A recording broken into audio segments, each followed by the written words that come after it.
Good evening, students. Welcome to this video session.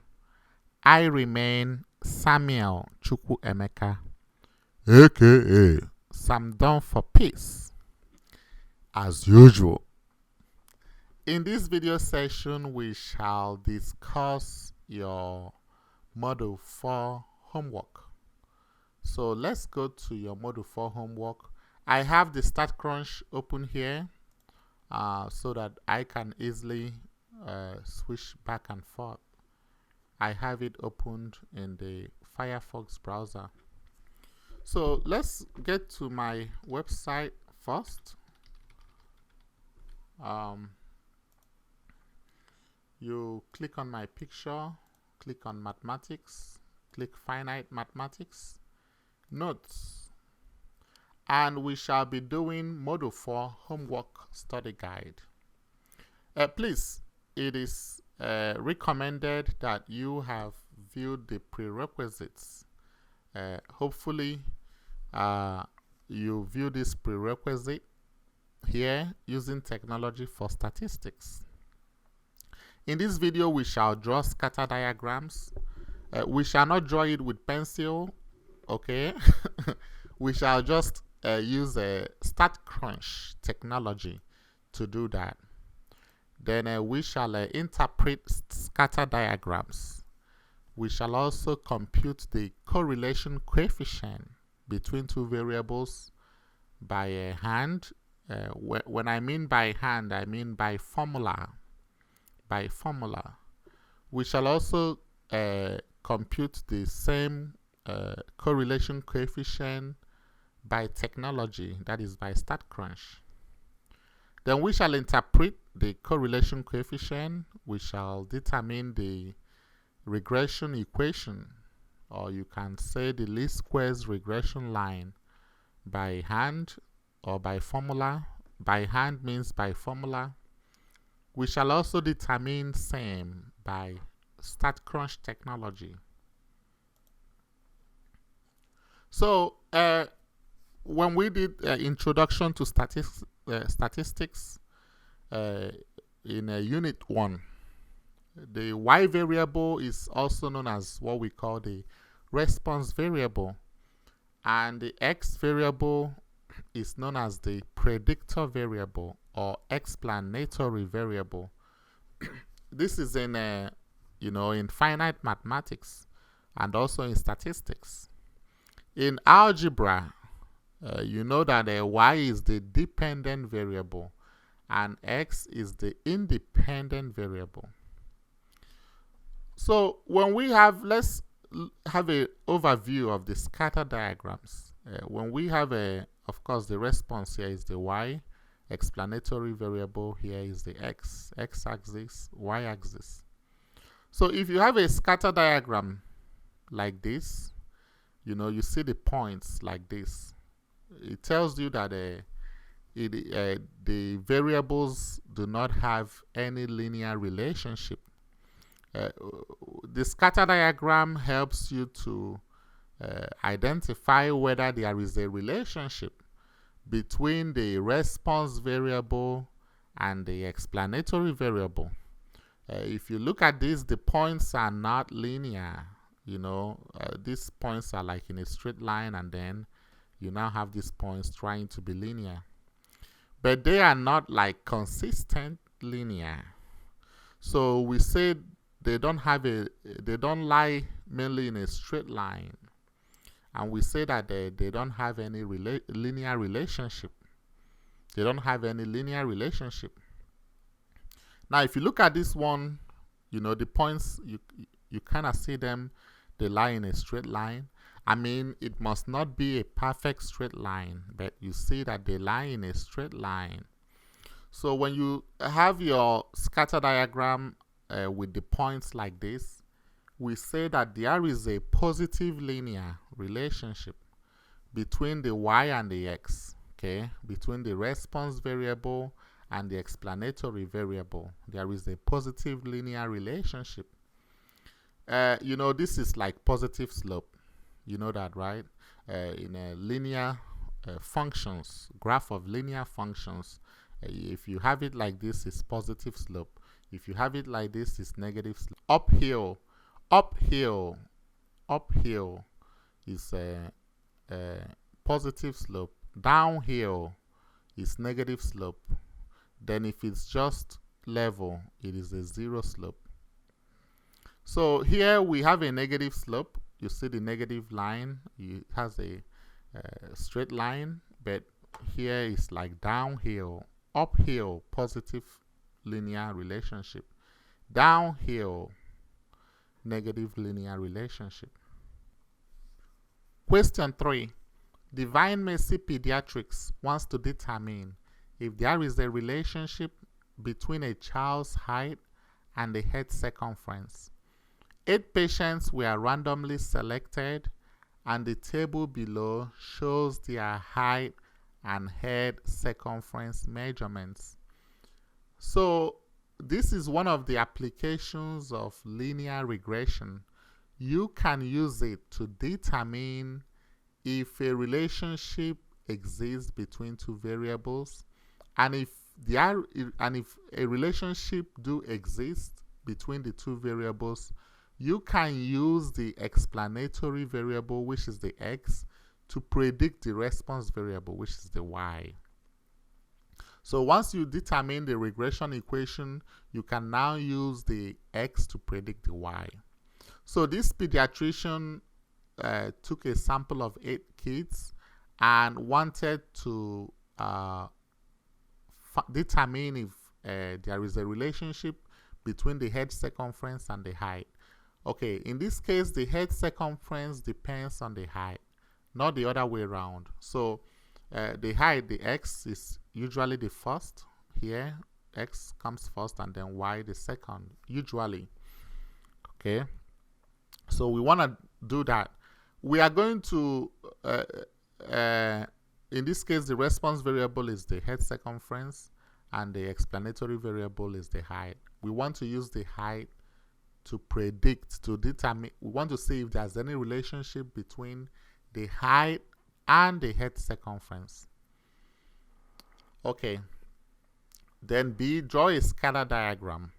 And C, compute the linear correlation coefficient. So we shall do this by hand, which is by formula, and also by technology. Let us go ahead. Let me show you how you can do this with technology, and then I'll show you how you can do this with formula. So I have my Statcrunch open right here. I'm going to make space here. I'm gonna name this my height, and then not my height but the height, okay? And then this is the head circumference. Okay, notice that I did not have any space here. This is camel case letters. I didn't have any space here. So this is 2725.75. Let us go ahead and input this in the Statcrunch. 27, 25.75, 26.75, 25.5, 27.25, 26.25, 26.25, and 27.25.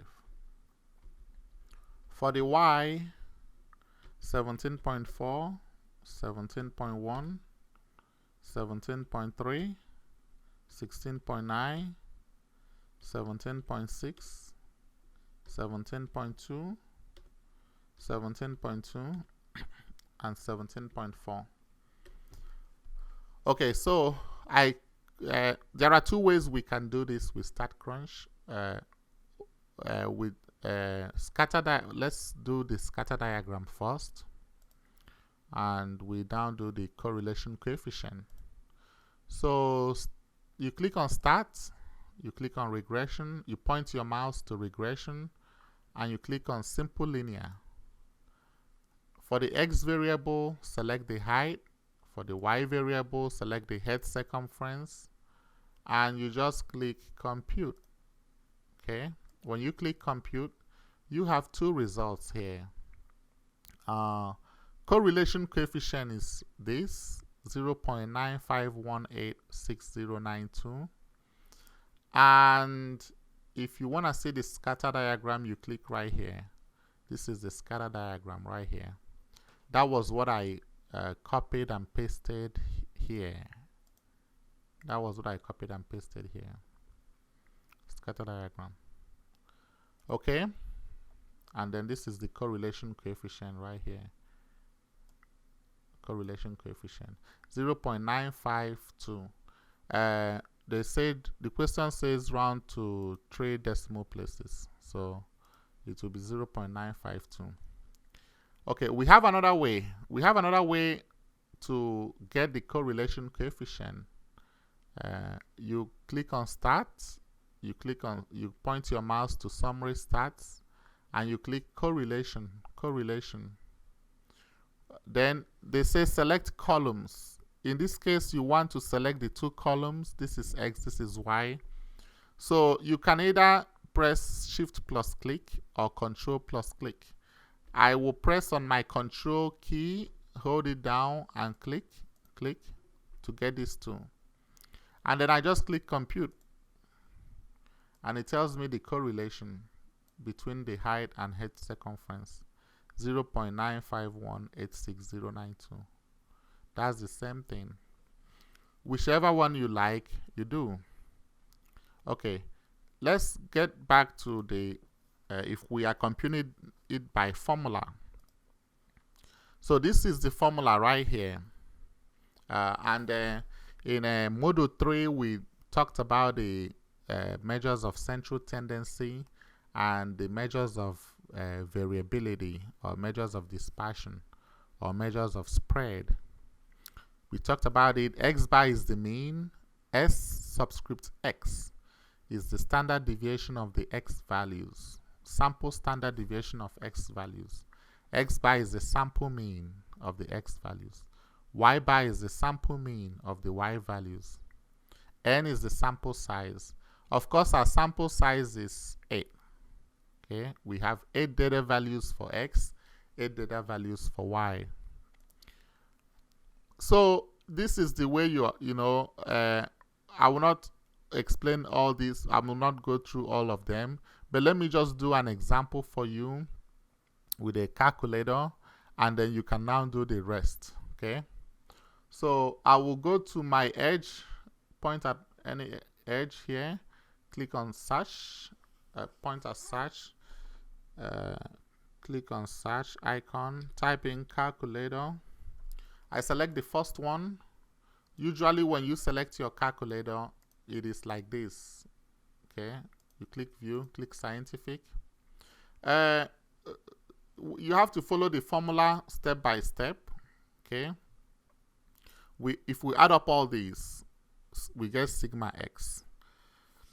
Please view the videos on the prerequisites for Module 3 so you can understand this. Okay, but we did this in Module 3 already. So you're gonna follow the formula x minus x bar all squared. But before we get x minus x bar all squared, we gotta get x minus x bar first. Okay, so our x bar, you find the x bar by doing a 212 divided by 8, and we have a 26.5. So you have to find this x minus x bar for each of these x. So if I do the first one, 27 minus 26.5, it will give me 0.5, and you just go ahead and square it, press x squared, square it, it gives you 0.25. Let me do another one. If I have 26.25, this one, minus 26.5, it gives me negative 0.25. Go ahead and square it, you get 0.0625 for the squared. You want to use this so you can find the standard deviation of the x. So you're going to do the same thing for y. You do the same thing for y. Okay. And here you find, from the formula, you find this x minus x bar over the standard deviation, y minus y bar over standard deviation. Now, you might ask me, hey, Mr. C, wait a minute. Why are you rounding these intermediate calculations to 4 decimal places as needed? Why am I doing that? Why didn't I round this like here? This. Why didn't I round this to 2 decimal place or 1 decimal place? Why? Why do I have to round this to 4 decimal places? Why? Okay, that is a good question. If you go back to the question here, it says round to 3 decimal place. Okay, folks, if you don't want to make mistake on yours, if it says round to 3 decimal places, that means you should round all, because this means just the final answer. The final answer of the correlation coefficient, round it to 3 decimal places. Round it to 3 decimal places. So that means that all your intermediate calculations should be at least 4 decimal places. So you don't make mistake. If you round your intermediate calculations to 1 decimal place or 2 decimal place or 3 decimal place, you are going to make mistake. You will. So if they say round the answer to 3 decimal places, that means round all your intermediate calculations to 4 decimal places as needed. What do I mean by as needed? If it doesn't give you 4 decimal place, you don't, like this gives me 1. I don't need to write 1.0000. Okay, so it is as needed. If the intermediate calculations are a lot of numbers, then I have to now round it. Okay, let me show you an example here. 16.9. If I have a 16.9 minus y bar 17.2625, that gives me, okay, this is 4 decimal place right away. Okay, now do the squared. You see the squared is more than that, so I can come here and start rounding to, because this is more than 4, I just round it to 4 decimal place. That is why I did that. If you do it by 5, 6, in fact, the more decimal places you round, the better. Okay, so whichever one you decide to do, that's fine, but make sure you round it to at least 4 decimal places, because the question says you should round your answer to 3 decimal places.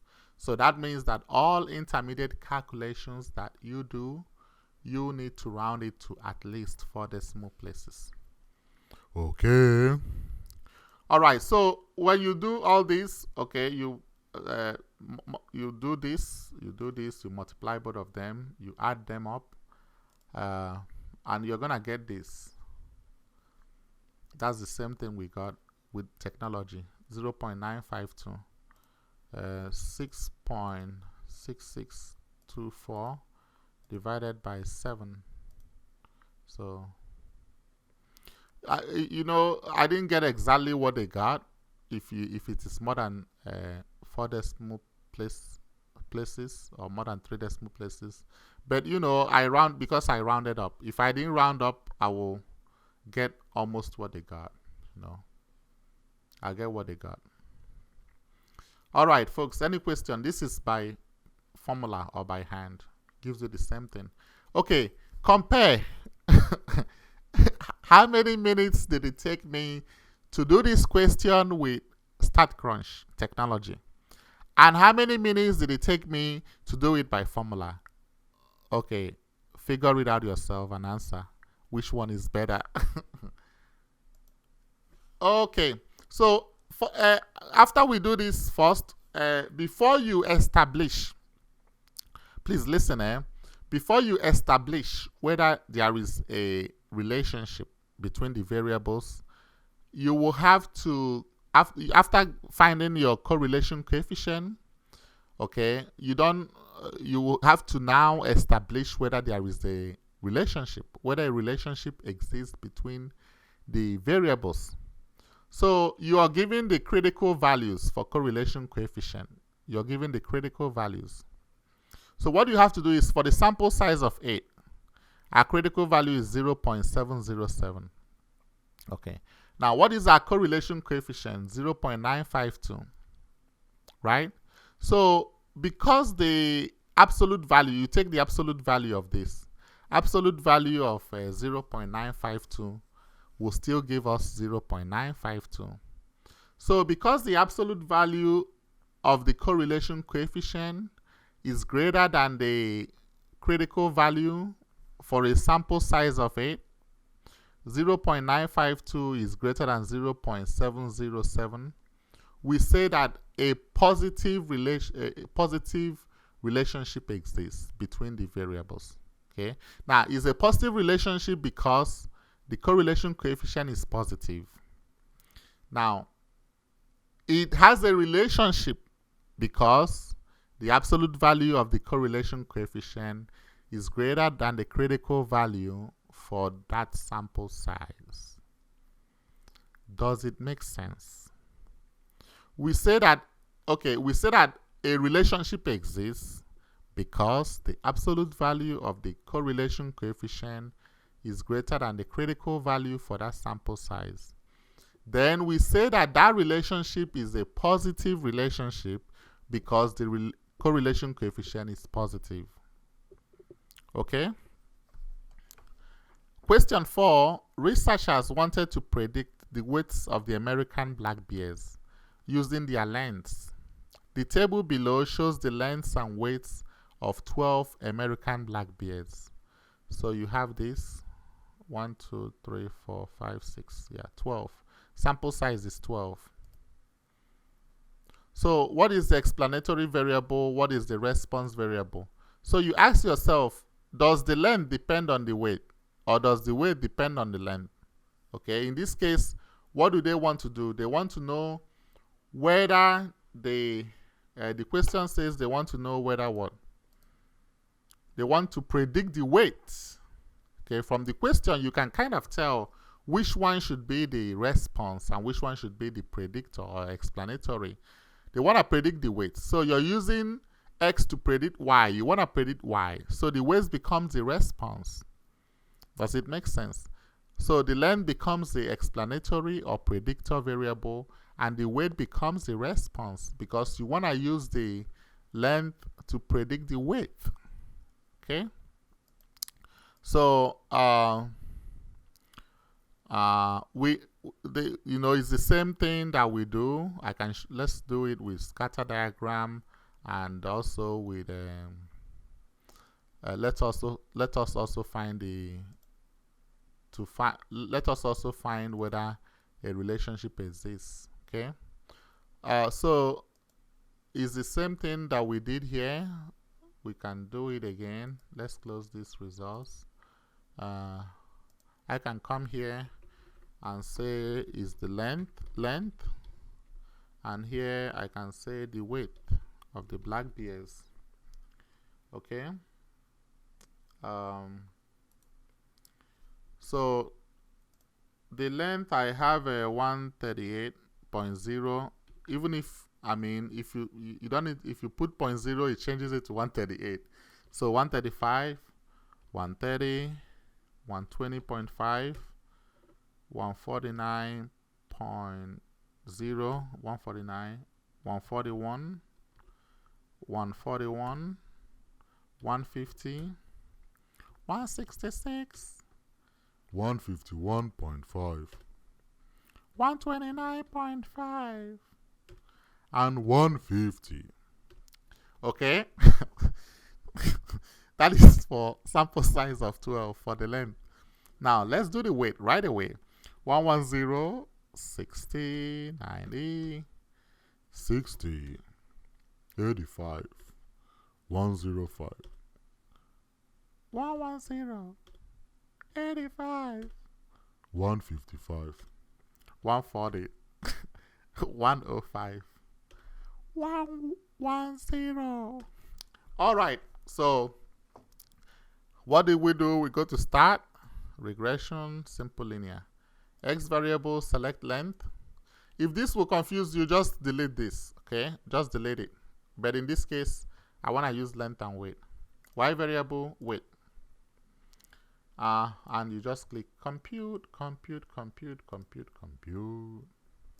So our correlation coefficient is what? 0.70778413. And this is a scatter diagram. Okay. Okay, let us find if a relationship exists. So this is the correlation coefficient, 0.708. 0.70 what? 8. We're now going to go to critical values. We go to critical values for sample size of 12 is 0.576. So absolute value of 0.708 is still 0.708. And because it is greater than the critical value for 0.576, a relationship exists. Now, what kind of relationship? It is a positive relationship because the correlation coefficient is positive, 0.708. Okay?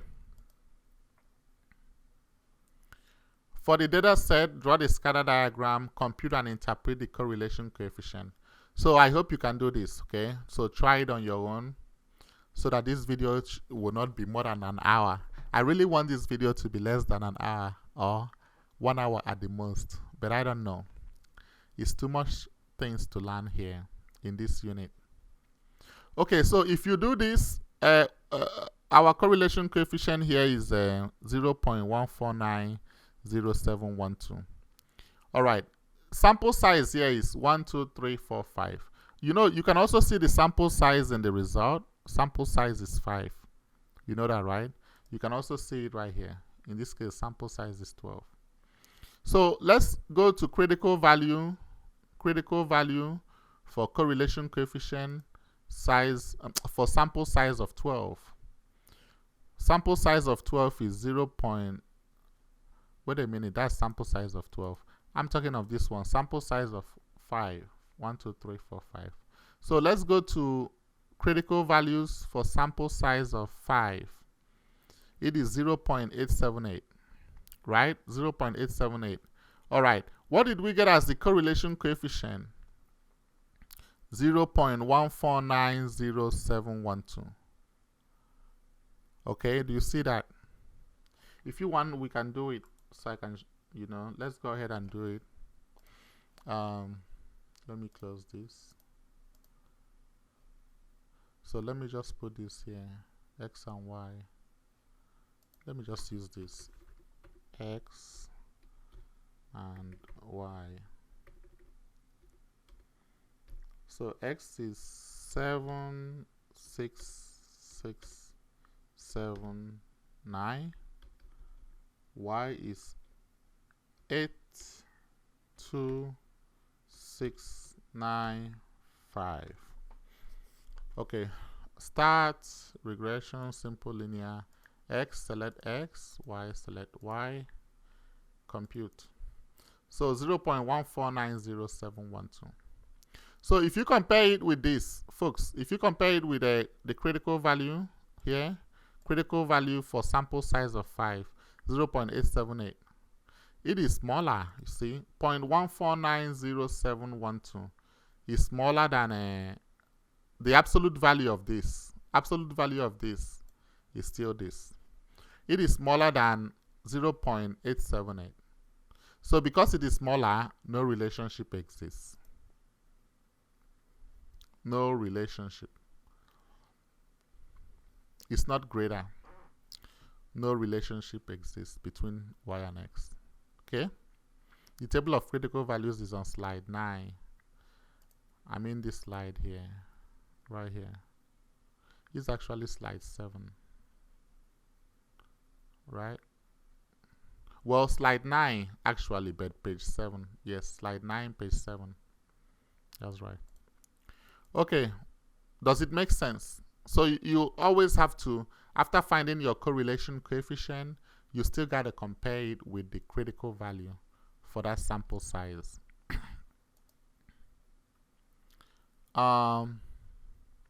In this one, this is a negative, but this is a negative correlation coefficient, right?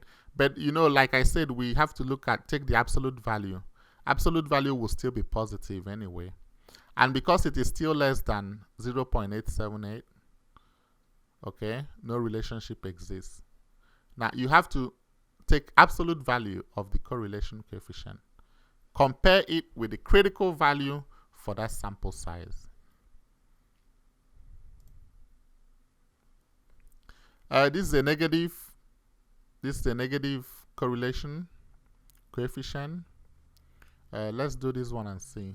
Let's kind of do this one because we have a negative here. Let's do at least one negative. So let's just change this. Let's just change that. This would be 2, 3, 5. I'm just giving you the options, you know, several varieties. 6 here. And then here, this is 10, 9, 7, 4, 2. Start, regression, simple linear, x, y, compute.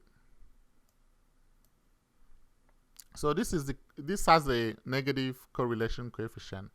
All right. What is the absolute value of that? Absolute value will be 0.933. Compare it with critical value. Compare it with the critical value here on slide 9. For 5, 0.878. So because the absolute value 0.933 is greater than this critical value, a relationship exists. That's number one. A relationship exists. Okay, is it a positive or negative relationship? You now check what is this is a negative correlation coefficient. Therefore, a negative relationship exists. A negative linear relation exists between x and y. Does it make sense? Okay.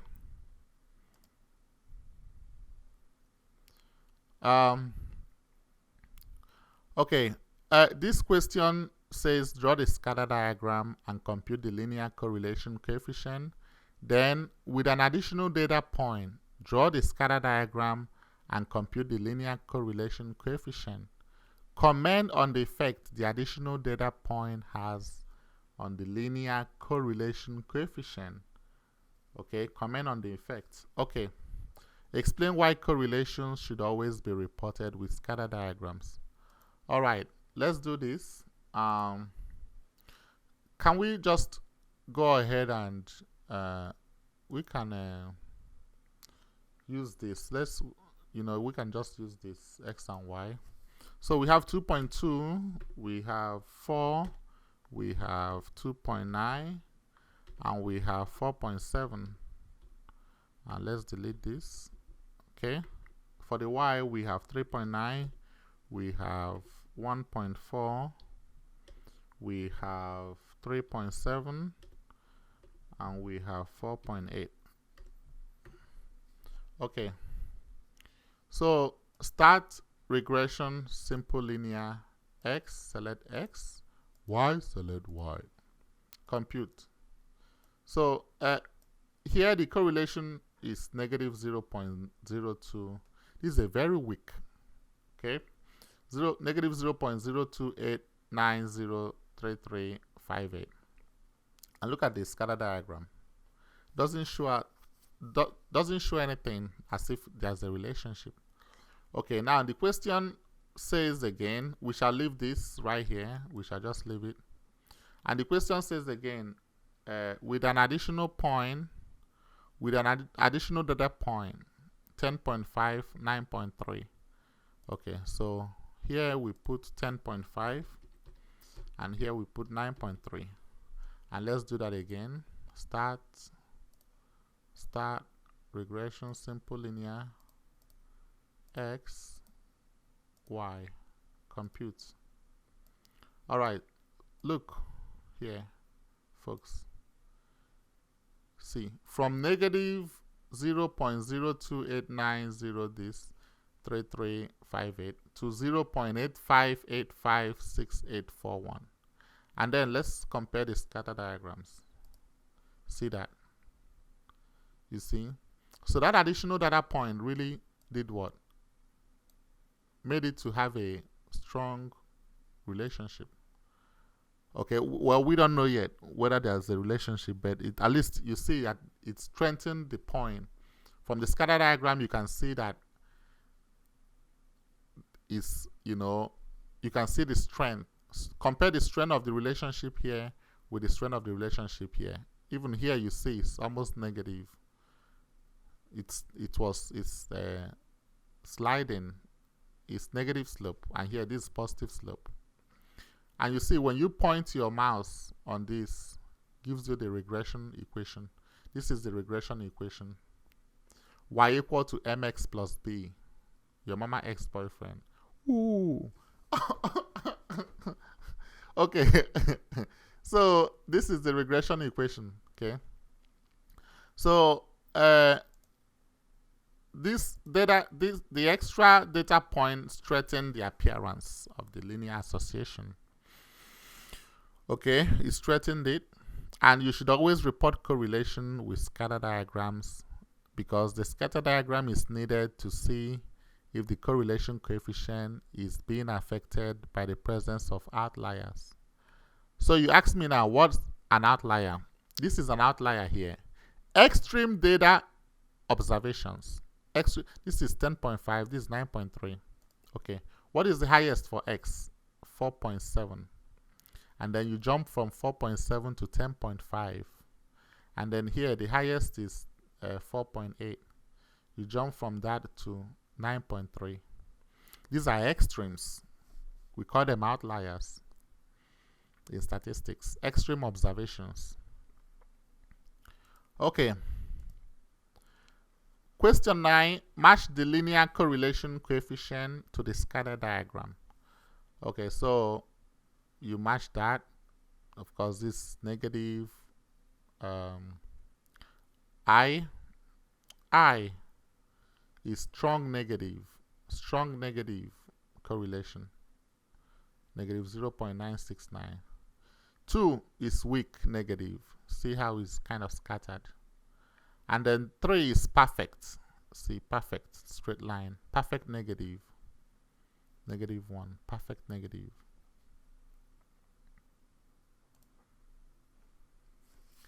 Question 10. Would these variables have positive correlation, negative correlation, or no correlation? And then why? Outside temperature and the number of people wearing jackets. Come on, folks. When the temperature gets, this is a negative correlation, okay? Because when do you wear jackets is when it's cold, right? Okay, but if the temperature gets very hot, of course, if its temperature gets high, number of people wearing jacket will be low, will be small, right? So we talk of negative correlation if one increases and the other decreases. That is a negative correlation. It is a positive correlation if one increases and the other one increases as well. That is a positive correlation. And then it is no correlation if, whether one increase or one decrease, there's no effect on the other one. There's no effect. So with outside temperature and number of people wearing jackets, if the outside temperature increases, number of people wearing jacket will what? Decrease. If the outside temperature decreases, the number of people wearing jacket will what? Increase. Of course, during the winter, I don't like cold at all, so I wear a jacket. But during the summer, I don't wear a jacket. Next one, head circumference and IQ. Come on now, does this have a relationship? Some people, if your head is big, does it mean that your IQ is big? Some people have a big head, but that doesn't mean that they have a high IQ. Some people have a small head. that doesn't mean that they have low IQ. The same thing, those with small head doesn't mean they have a high IQ. And then those with big head doesn't mean that they have a low IQ. There's no relationship at all. Okay, there's no correlation. Okay. The years of education and annual salary. I would say this is a positive correlation, but it depends. Because you see some people who didn't even have a college degree and they are making a lot of money. But we are saying in the real ceteris paribus, we are doing this ceteris paribus. Okay, if everything is being normal, if you have a bachelor's degree, you earn more than the person that has an associate's degree. The person that has an associate's degree earns more than the person that has a high school diploma. The person that has a master's degree earns more than the person that has a bachelor's degree. The person that has a PhD earns more than the person that has a master's degree. So the more degrees you have, the higher the degree you have, the more your salary will be. Ceteris paribus. Ceteris paribus. Okay. Question 11. Determine the least squares regression line and graph the least squares regression line on a scatter diagram. Round to 4 decimal places as needed. So, because we are doing this least square regression line, we shall do it by formula and also by technology. And because they say round to 4 decimal places as needed, all our intermediate calculations will be rounded to 5 decimal places as needed. So let's go ahead and do this one, least squares regression line. The nice thing is the same method, that we are gonna use. So let's still use x and y. Okay. Let's use x and y. This is 4, 5, 6, 7, 9. And this is 8, 11, 11, 16, 21. So you go to start, go to regression, simple linear, compute. Oh, I'm sorry, I didn't select that. I was rushing. Okay, x variable select x, y variable select y. Okay, compute.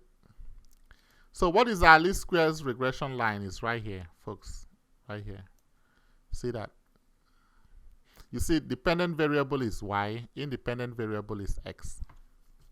Dependent variable or response variable is y. Independent variable or explanatory variable or predictor variable is x. So this becomes our least squares regression line right away. See that? Okay, and this is the scatter diagram. That's the scatter diagram. And this is the correlation coefficient. But in this case, they just asked us for least squares regression line and the scatter diagram. Okay, so let's check that. This is what we just did is technology. Now let's do it by hand. We just have to follow the formula. The formula is, that the least squares regression line is b1, which is the slope. This is like your y equal to mx plus b. Your mama ex-boyfriend. Your mama ex-boyfriend. So this is like that. M is the b1, which is the slope, and b naught is the y-intercept. Okay, b1 is the slope, m slope of the least squares regression line, and b naught is the y-intercept of the least squares regression line. So this is the b1. This is the formula right here. So you see, this is the correlation coefficient times sy over sx, standard deviation of the y values divided by standard deviation of the x values. And then B0 is the mean of the y values minus the B1 times mean of the x values. Okay, so you're gonna do it step by step. Okay, and because of time, I will kind of skip through this, but you can do it on your own. You see, all the intermediate calculations were rounded to 5 decimal places as needed. Okay, because they told us to round the final answer to 4 decimal places.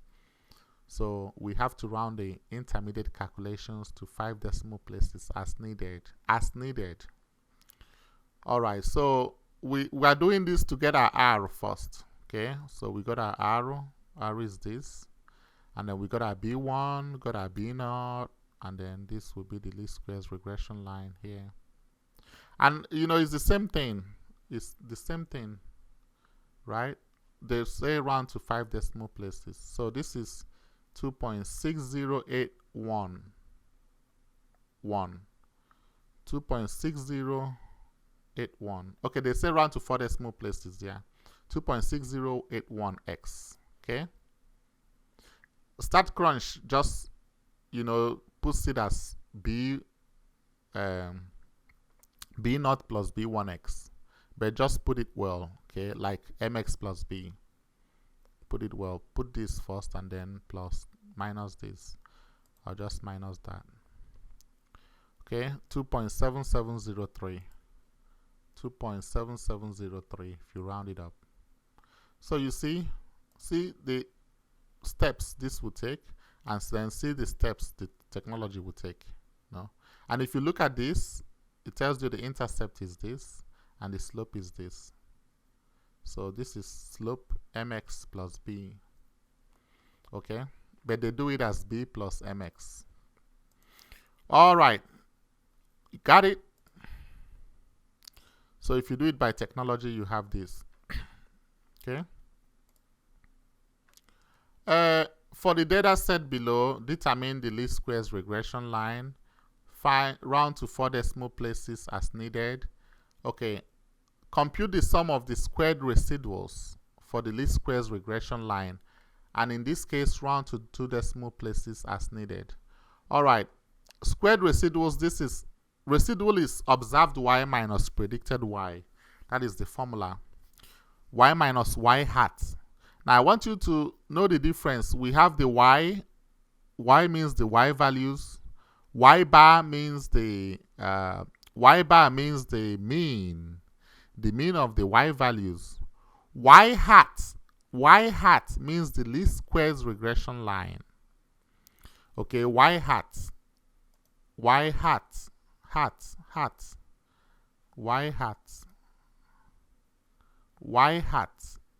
least squares regression line. Y bar, mean of the y values. Okay, so just know the difference, and then y is the y values. So in this case, you know how to do the least squares regression line. But now, what of the squared residuals? Okay, so we're gonna do this with technology, and we'll do this by hand also. You know how to do the least squares regression line by both, but let's go ahead and do this for technology. So by hand, for this one, we need to round to at least 3 decimal places, the intermediate calculations for the residuals. Go ahead and put in our x, 30, 40, 50, 60, 70. And for y, we have 82, 64, 58, 33, 37. All right. We will still go to start, regression, simple linear, x variable select x, y variable select y. Here, in the save, if you are computing these residuals by formula, okay, and you want to check whether you actually got it right, you might just go ahead and select residuals here. You must not do it. I repeat, you must not do it. Okay, you must not do it. But you can, if you want to check if you're doing it by hand and you want to verify whether you are on the right track, then you select this. Now, what this will do is it will save these residuals as a column, to put it as a column in the in this table. Okay, and you click compute. So these are the residuals right here, the residuals. So if you square these residuals and add them up, it gives you the sum of squared residuals. Okay, like if you square 3 gives you 9, you square 2.9 all squared, right? Gives you, negative 2.9 all squared is still 8.41, right? 8.41. Okay, I did that here so that we don't spend so much time on it. Now, this is if you're doing it by hand. Okay, now you know how we did the least squares regression line. At least you get that. Least squares regression line is this. Okay, now for the residuals is what we really need to focus on. After you get the least squares regression line, you see this 3, negative 2.9, 3.2, negative 9.7, 6.4. Statcrunch will put it right here for you. Okay, and all you need to do is to square it and add it up. But guess what? You must not even put that. Like I said, you must not put these residuals. It's just for you to check. When you're doing it by hand and you want to check, you can select that residuals and let them put it here. So you make sure that it's the same thing that they got. But like I said, you must not do it. The sum of squared residuals, after doing it, you square all. If you square all these and add it up, it gives you 162.7. Just come here in your data result, and this is the residuals here. Sum of squared residuals, 162.7. It's right here. Okay, so you must not put this. This is just for you to verify whether if you're doing it by hand, whether you got the residuals right. And then if you square this and add it up, it gives you back the residuals. But you must not do it. Okay, this is your residuals here. Okay, now let me show you how to do this here. Once you get your least squares regression line, okay, what you need to do is to for each x value, you get the predicted y. Okay, the predicted y. This observed y are the y values, but y hat are the predicted y. That's your regression line. Okay, so I'm just gonna show you an example. If you have a negative 1.21 times 30, okay, plus this, so you could do 1.21 then plus minus negative 1.21 times 30 equal to, you put equal to, then plus 115.3002 equal to, so it gives you 79.0002. Now, I rounded to, because the question says round to 2 decimal places, so I rounded to 3 decimal places as needed. But you can still round to 4, it doesn't matter. Okay, provided you round to more than 2 decimal places. Okay, so once you do that, you do y minus y hat. 82 minus 79 will give you 3. 64 minus 66.9. Okay, 64 minus 66.9 will give you negative 2.9. That's how you get this. And you can, after you finish it, you can check it with here if you want to do that. And then all you need to do, you just square it. Each one you do, you just square it. Square it 8.41. And then you add it up and it gives you the sum of squared residuals. Okay? So that is it right here. Question 13, they gave you the mean, the standard deviation of x, the mean for y, the mean for x, standard deviation for y, and the correlation coefficient. And they ask you to determine the least squares regression line. So just follow the steps, the method. Okay, follow this formula and you will get it right. Just follow the method here. The formulas. You follow the formulas, you will get it right. Okay. Question 14. In the game of baseball, the on-base percentage X is on-base percentage is X. And this is the proportion of time a player reaches a base. It is the best predictor of the winning percentage, Y.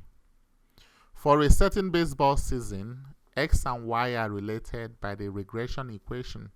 So they gave you the regression equation here. Interpret the slope. So, of course, the slope is 2.92. You're my ex-boyfriend.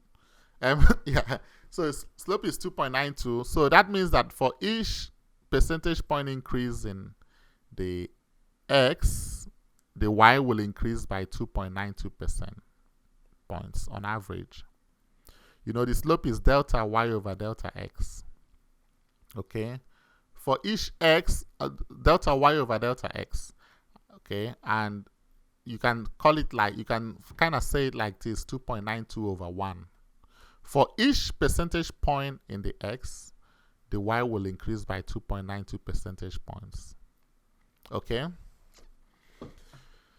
For this baseball season, the lowest on-base percentage was 0.318 and the highest percentage was 0.358. So lowest X value was 0.318, highest Y value was highest X value, I mean.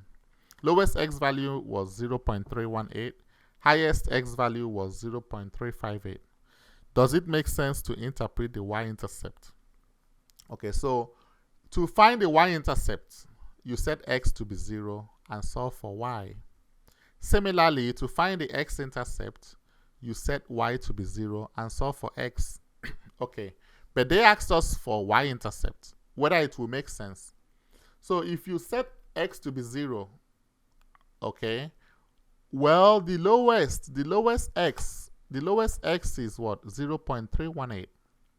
So that means that 0 is not in the model, is beyond the scope of the model. For this is an important point to note. You only use regression equation to predict response variables for which the explanatory variables are beyond the scope of the model. If the explanatory variable values are not included within the scope of the model, then do not use that regression model to predict the response variable. Okay, what am I saying? If the X values are not within the scope of the data set, then don't use the regression model to predict the Y value for that particular X value in question. So for us to find the Y-intercept, that means we have to set X to be 0. But the lowest X we have is 0.318. So 0 is less than 0.318. 0 is not included. 0 does not lie between 0.318 and 0.358. 0 is less than 0.318. So it is not within the scope of this model. Therefore, we will not use the regression equation, this regression equation, to make predictions for Y when X is 0. Because this regression equation only covers X values between 0.318 and 0.358. So it will not make sense to interpret the Y-intercept. Comprendez? Comprenez-vous? Do you understand? Una rotaria? Hay rotaria. Okay, next one. Would it be a good idea to use this model to predict the winning percentage of a team whose on-base percentage was 0.240? Okay, in this case, X is 0.240. The lowest here is 0.318. The highest is 0.358. So 0.240 is less than this lowest. 0.240 does not lie within the scope. So it will not be a good idea to use this particular model to predict the value of y for x to be 0.240, because the x values for this particular regression equation are only valid for x values between 0.318 and 0.358. Okay? A certain team had x of 0.322 and a winning percentage of 0.544. Compute the residual. Okay? So the residual means what? Observed y minus predicted y. Okay, so we find, of course, the observed x here is 0.322. It lies within the model. Observed y is 0.544. The predicted y, we have to find the predicted y. So we are going to use this model because 0.322 lies between the scope of this model. So when x is 0.322, what is the predicted y? So we find that. You multiply that, then subtract. PEMDAS, please excuse my dear Aunt Sally. So you do that, you get this, and then you do observed y minus predicted y, and this will be the residual right here. They say you should round to 4 decimal places as needed. That is the residual. Okay. Interpret this residual. So the interpretation of residual is this. If the residual is positive, then the observed y is greater than the predicted y. Because if it's positive, residual means observed y minus predicted y. So if it's positive, that means that the observed y is above average for that observed x. If it is negative, then that means observed y is less than predicted y. Therefore, the observed y is below average for that observed x. If the residual is 0, that means the observed y is equal to predicted y. So in this case, our residual is positive. So what this is telling us is that the observed y, okay, is above average for teams with that particular x. Okay, the winning percentage of the team, okay, is above average for teams with x values of this. Okay, teams with x values of this, that this particular winning percentage of this team is above average. That is what it's telling us by a positive residual value.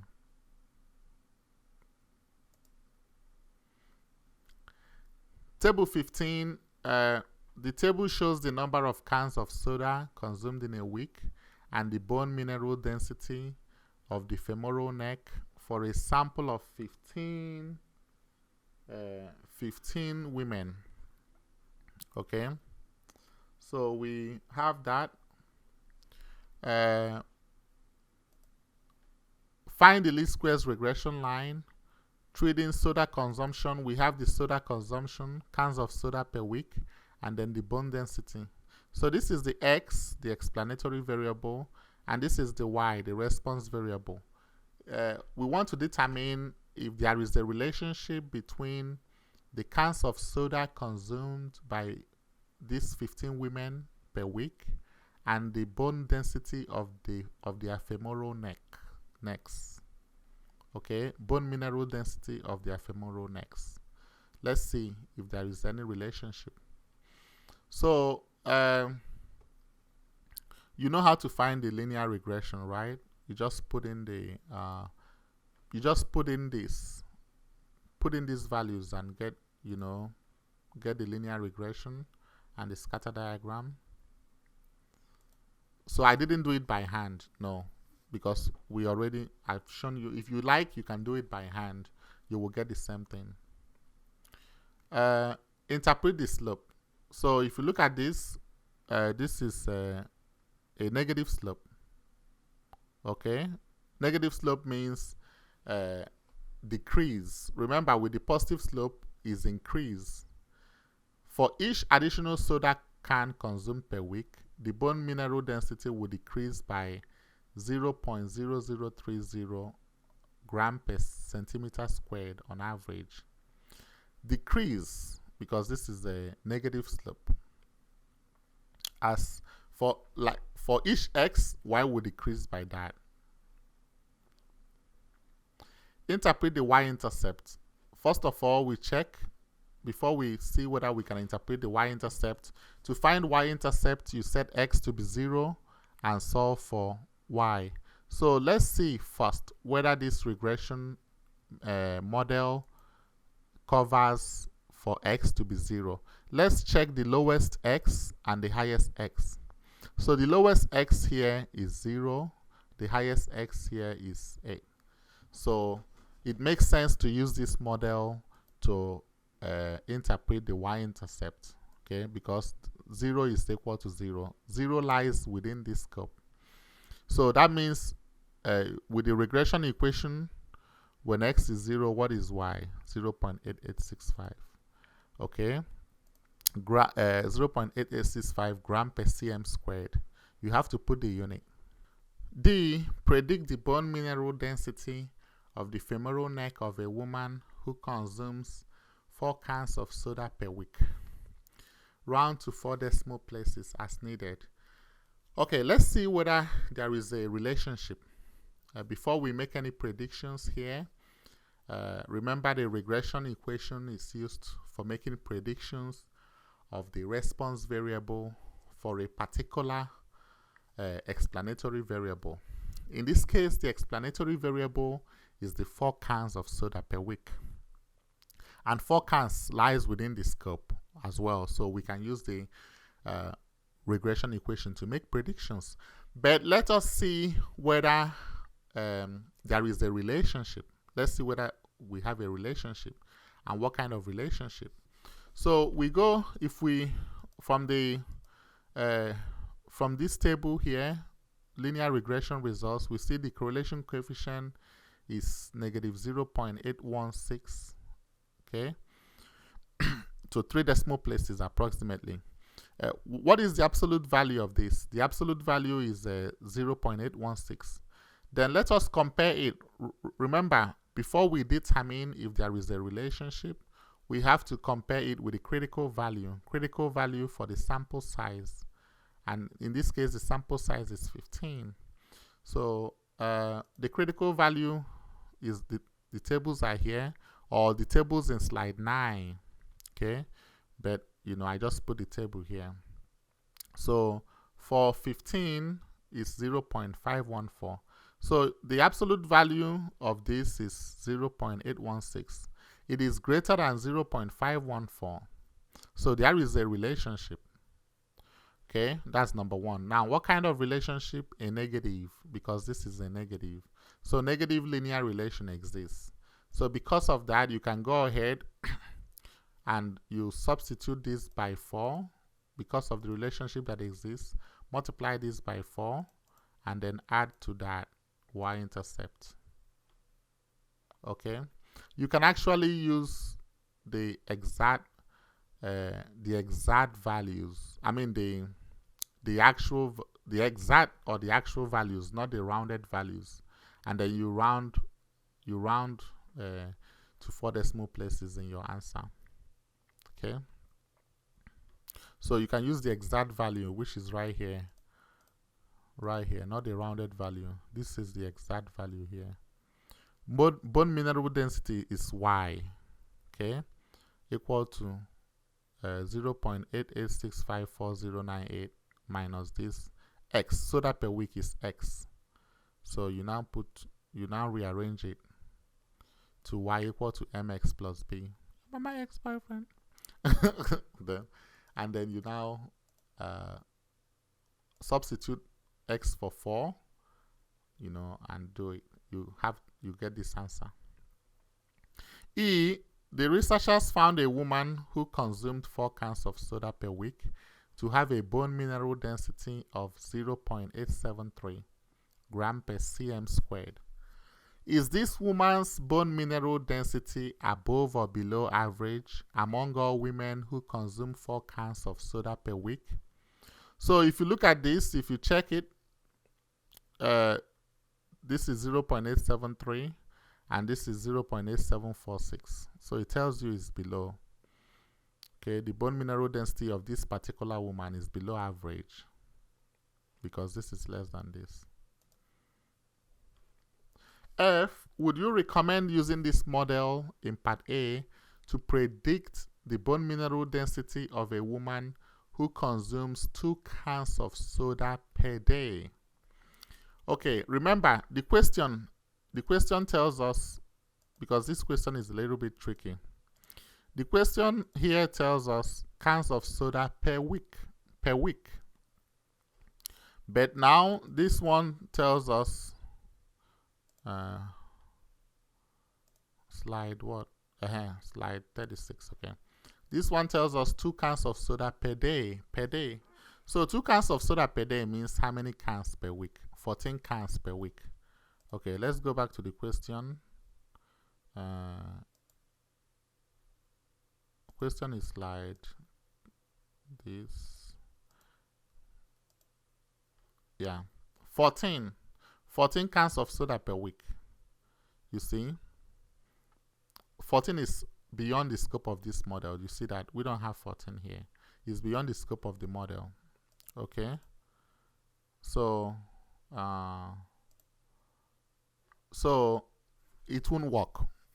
14 is outside the scope of the model, and because of that, we will not use the regression model to do that. It is not recommended to do that because it is outside the scope of the model.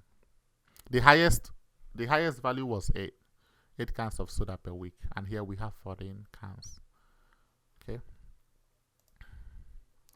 Question 16. A pediatrician wants to determine the relationship between a child's height x and the head circumference y. So this is still the similar problem, right, to what we did initially. But in this case, that is kind of more questions. A, determine the least squares regression line. You can do that. Use height as the explanatory variable and the head circumference as the response variable. Okay. We can do that. So you do that. You have this. Interpret the slope. So what kind of slope is this? It's a positive slope. Okay. So for each what? If the height increases by 1 inch, for each 1 inch increase of the height, the head circumference increases by what? By this. The y increases by what? 0.1553. If you round it to 4 decimal places. The head circumference increases by about 0.1553 inches on average. Make sure you put on average. Okay. Interpret the y-intercept. So let's see whether we can. Y-intercept means set x to be 0 and solve for y. So let's see whether what's the highest x here and what's the lowest. Lowest x is like, you know, with like 24.5. That's the lowest x. So 0 is not included. 0 is well beyond the scope of the model. So it doesn't make sense to interpret the y-intercept. It is not appropriate for us to interpret the y-intercept. Okay. Lowest x is 24.5. So now use the regression equation to predict the head circumference of a child who is 25 inches tall. Round to 2 decimal places as needed. All right. So let's check whether there is a relationship between the head circumference and the height, first of all, before we do any prediction. So we have the regression equation is, the correlation coefficient is 0.854. And then we check the critical value for sample size of 11. Critical values, I think that's on table. Was that slide? critical values for sample size of 11, 0.602. So absolute value of the regression equation, 0.854, is greater than 0.602. So there is a relationship. Okay, there is a relationship. So the next thing we do is we can now set x to be 25 with the regression equation, the main one, the exact one here. Okay, we use this times 25 plus this. Okay, so that gives us approximately 17.11 inches. Compute the residual based on the observed head circumference of the 25-inch tall child in the table. So the observed x is 25, the observed y is 16.9. That is from this table right here. 25, 16.9, the observed y. But let us, we already computed the predicted y. Okay, predicted y was what? 17.11 inches. This, after making sure that there was a relationship. Okay, so the residual is observed y minus predicted y. So 17.11 minus 16.9. I'm sorry, observed y minus predicted y. 16.9 minus 17.11. And that is negative 0.21 inches. How do we interpret residuals? If it is negative, that means the head circumference is below average for children of that height. Okay. From the table, two children are 26.75 inches tall. One has a head circumference of 17.3 inches, while the other has a head circumference of 17.5 inches. How can this be? Well, you know, it's possible in real life, you know. 26.75, right? One has a head circumference of 17.3, the other has a head circumference of 17.5. So it's possible for the head circumference to vary, even for children of the same height.